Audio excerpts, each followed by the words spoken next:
Good morning. How's everybody doing? It is Sunday, September 13th, 7:29 a.m., where I am in Pendleton, Indiana.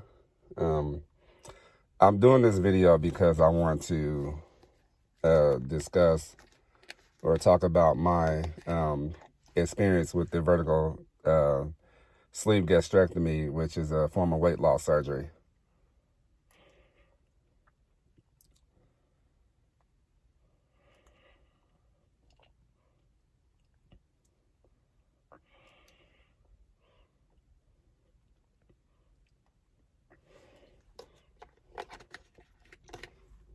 You had to excuse me, I'm in the middle of getting my proteins in.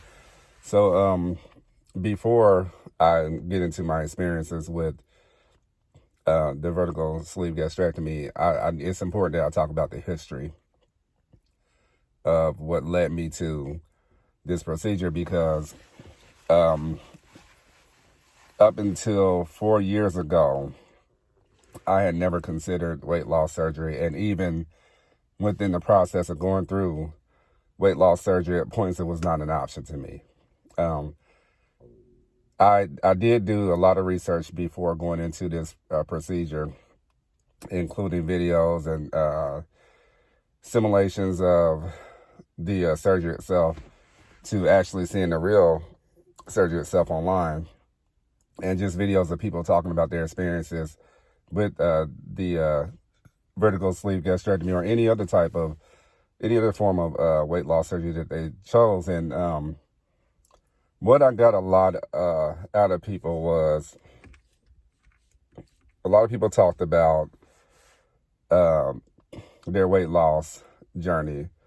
A lot of people talked about, attempting to keep the weight off, and, they take a couple bites of food and they're done.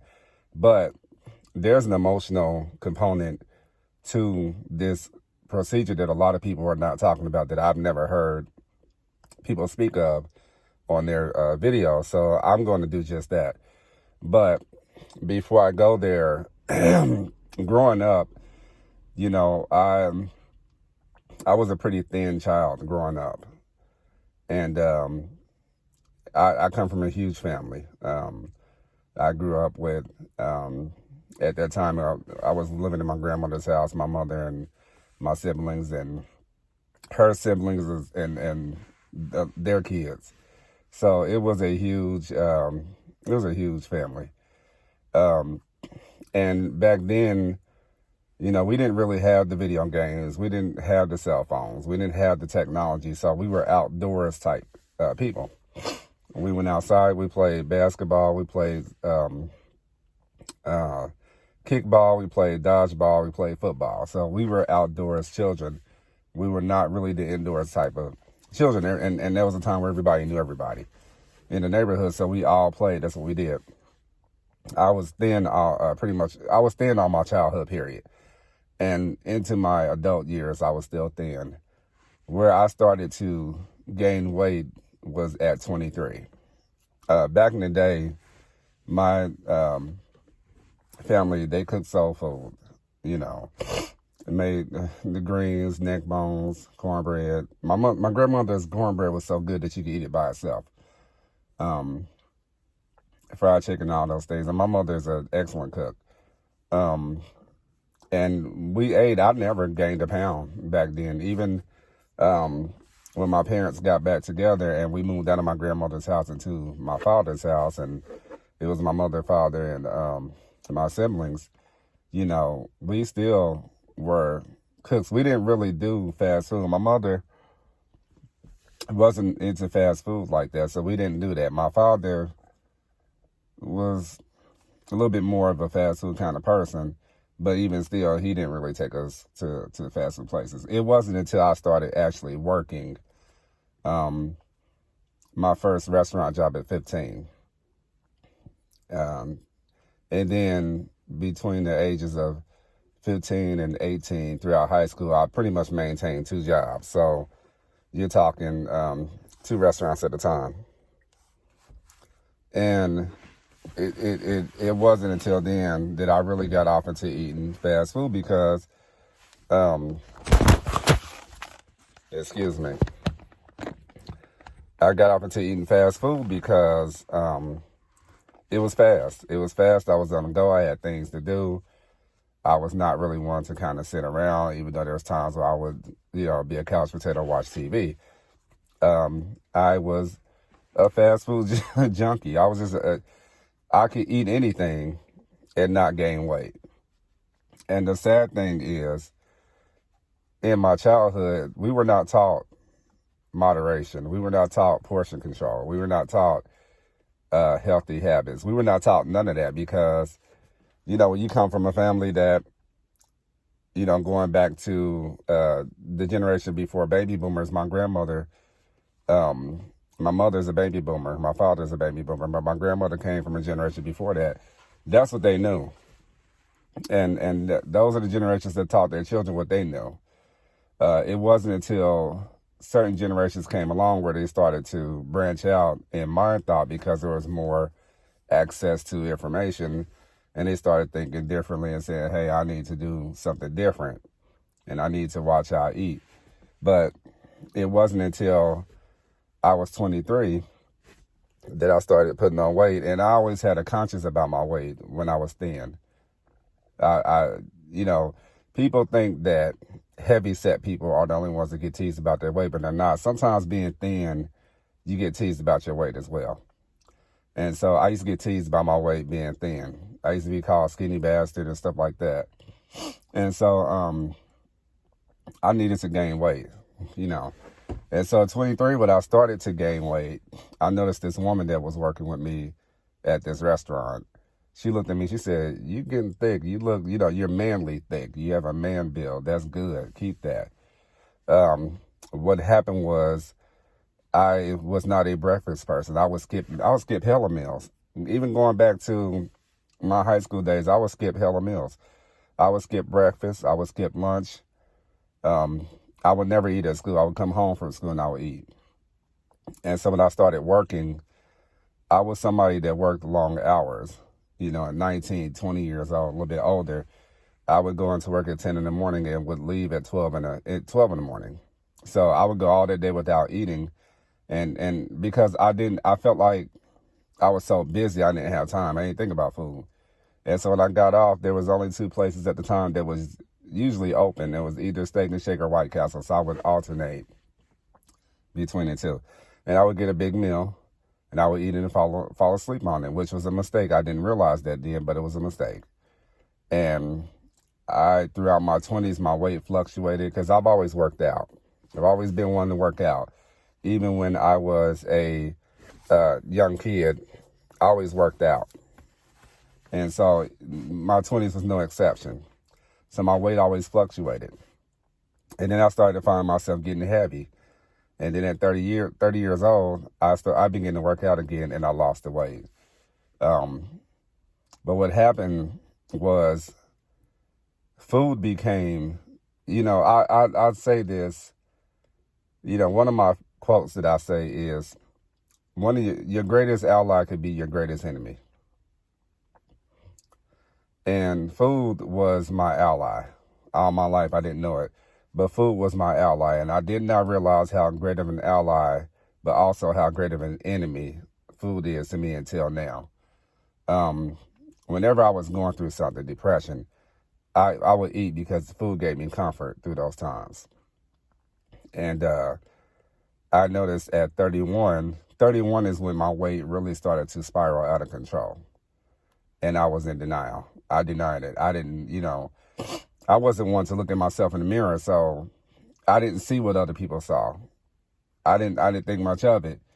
And I think at 33, people started making comments. Well, at 33, I noticed that I had trouble walking long distances. I would park at 33. And 33 is a very young age. I would go to work. I would park my car, and from the parking lot to the entrance of my job, I was out of breath. And then I would have to, make the choice of either climbing stairs or going to the elevator. Most times I didn't want to climb stairs. But sometimes I would walk the stairs and I'd be out of breath. And there would be a long hallway to get to the office area where I worked, and people would tell me, like a good friend of mine would tell me, I can hear you breathing heavy from all the way down the hall. And I would notice, sometimes my back would hurt really bad. I had to sit down. It was bad. It was really bad. And so my father passed away at 33. And I remember that he had really unhealthy eating habits. He had been borderline diabetic, and my mother helped him. She started cooking his meals more healthy. He started exercising, and eventually he got his weight down. He got out the meds and things like that. The problem is, when you have bad habits, you can work towards, getting them down, but they're demons. And if you don't confront them, they're going to always be there. They won't go away till you confront them. His bad habits returned, his weight ballooned, and he passed out in front of his truck. I believe he had a heart attack.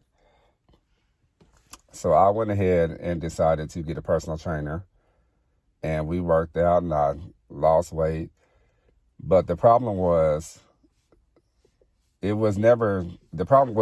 talk about that a little later, but the problem was the food habit never went away. I still ate poorly, but I believe because I was so young and my metabolism was still a little high at the time, I was able to lose some weight. It wasn't until 2016 when I started working for a hospital network. I went into and from the parking lot, because you had to get a physical before you start the job. From the parking lot to the hospital, I was out of breath. While sitting and talking to the doctor, I was breathing heavy. And she kept asking me, "What is wrong? You're breathing heavy. What is going on?" And I couldn't explain it to her. And she would not clear me to start the job. She's telling me I need to see a doctor and go from there. So it took me about 3 weeks from the time of getting with a doctor and getting all these labs done and, having to spend money out of my pocket because at the time I was not working, so I didn't have insurance. And I finally, got in. And I started this program called Bridges to Weight Management that was suggested by a friend of mine who was working for the same network. There's 2 components to this program. There is the surgical weight loss and there is the non-surgical weight loss. And so you're given a team of people that consists of a therapist, a dietitian,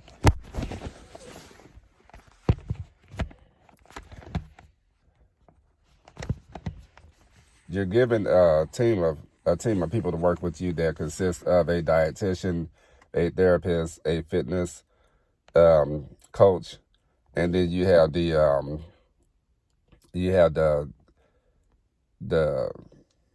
there's a coach that you speak to on the phone only. She coordinates all these things, and so it's a 6-month program. So you have to attend all appointments in order to really go on to the next phase. And so I was in this program for 4 years. And the reason that I was in this program for 4 years is because I was really indecisive. I had a lot going on. I was usually postponing appointments or canceling appointments. But when I met with the fitness instructor, I realized I can do this by myself I don't need all this other stuff. So I lost 35 pounds and I was on the roll. Well, depression set in again. And, food is my comfort. That's my go-to. So I started eating. I stopped working out. And you never know how poorly you're eating if you're somebody who's constantly watching TV when you're eating, because you can't see the food that you're eating. You're watching TV. And so I didn't realize how bad it was. It was hard for me to sleep at night because I was drinking a bunch of Red Bull, a bunch of Monster at night. So it was hard for me to even go to sleep. And I didn't quite understand why I was struggling as I was. So I quit for a minute, then I went back and I decided to go through I was going to go through the non-surgical procedure, which is they give you weight loss pills along with a specific diet that you utilize, and then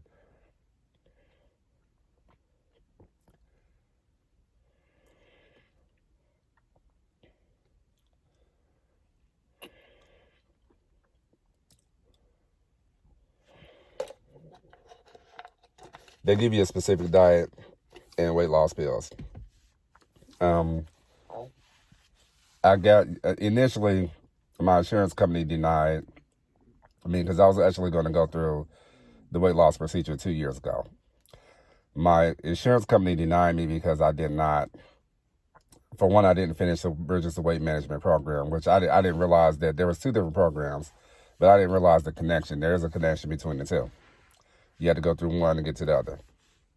And my insurance was, I didn't have the type of insurance needed, so I had to change my insurance when it was time to edit or alter or keep your insurance. Changed my insurance, I upgraded it, and I went back into the Bridges Weight Management program and actually went through the entire process this time. So I had, with the advice of my primary care physician at the time, I decided to go with the vertical sleeve gastrectomy. And what finally brought me to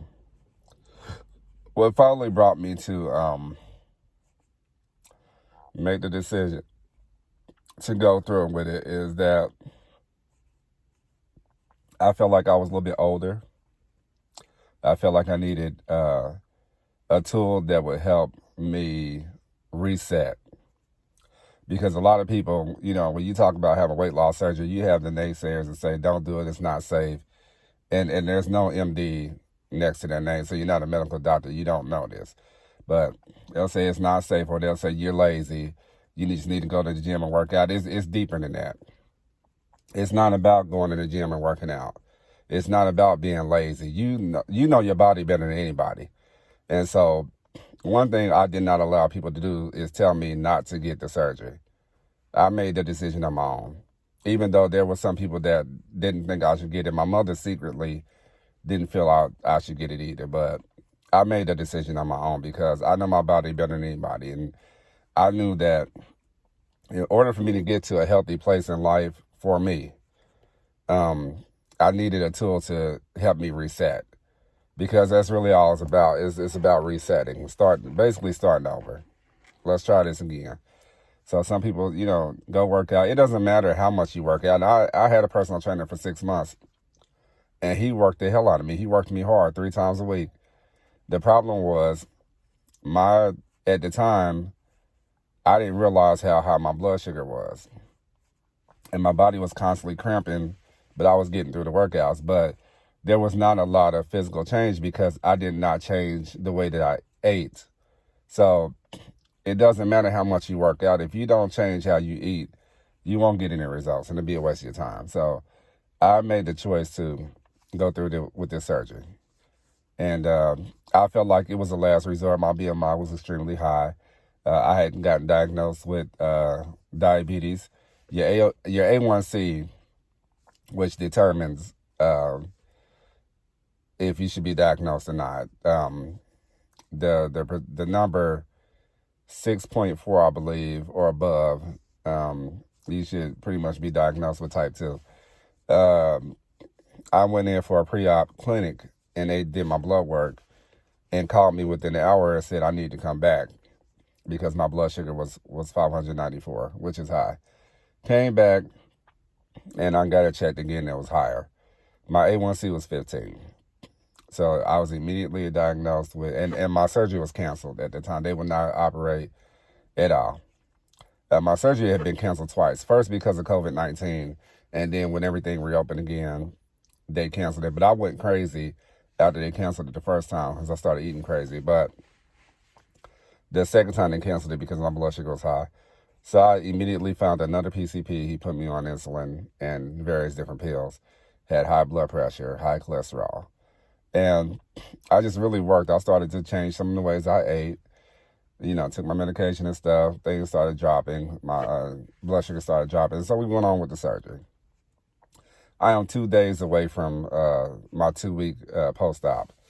And so one of the things that I did not think about, because when you get the news that you're approved for surgery, people are happy. You're excited and all those things, because you know that you're finally going to get to your goal of losing weight.